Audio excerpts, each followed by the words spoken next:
Orpheus in the Underworld. Night, dark night, night of my distress. The moon is glittering with all the tears of the long silence and unhappiness of those who loved in vain for many years. And so it glittered on the sleeping town, when Orpheus, alone and sadly, went to death to fetch Eurydice, and down the fearful road pursued his dark descent.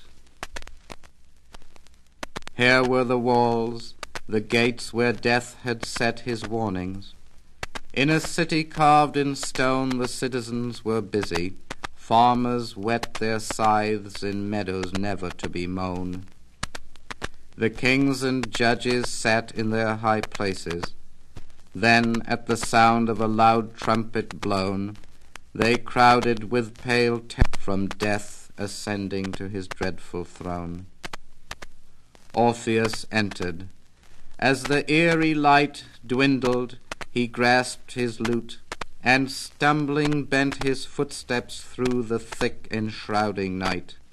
Then suddenly the lute by accident was struck. The sound exploded like a star, and shone and faded, and the echoes woke and danced and ran before him. Down the far corridors it seemed the silence spoke. He touched the strings again, began to play in the same order. Fearfully he went toward the echoes, and they still gave way, and so he followed his own instrument. At last to the deep hall of death he came, and there the king sat motionless and dread. The night coiled from his nostrils like a flame. The eyes lacked lustre in the massive head. And by his icy feet, pale in her shroud, the beautiful Eurydice was laid. Orpheus knelt beside her, and he bowed his head and touched the lute again and played. Night, dark night, night of my distress. Once by the Mediterranean in May I heard a nightingale, and the sadness of roses in the murmuring wind, but this was sadder than they. Night, dark night, night of my distress. I too have waked her, seen the heavy shawl of night slip from her shoulders, and the darkness fly from her open eyes, and through the hall, through cities and the country of the dead, with the one I loved, hand in hand have gone. The dog of death was quiet as we fled, and so we passed as shadows over stone.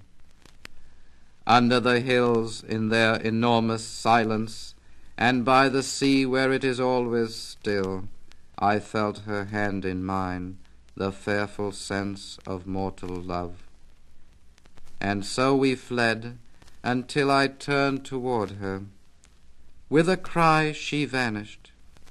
Goodbye, pale shadow of my happiness. I to the light have been forever banished. That is the night of my distress. Then Orpheus pursued his lonely way upward into the world, and a strange glory shone from his face. The trees, when he would play, were moved, and roses wept to hear his story. It's Orpheus in the wind. His music grieves the moon. He tells the water of his loss, and all the birds are silent, and the leaves of summer in that music sigh and toss.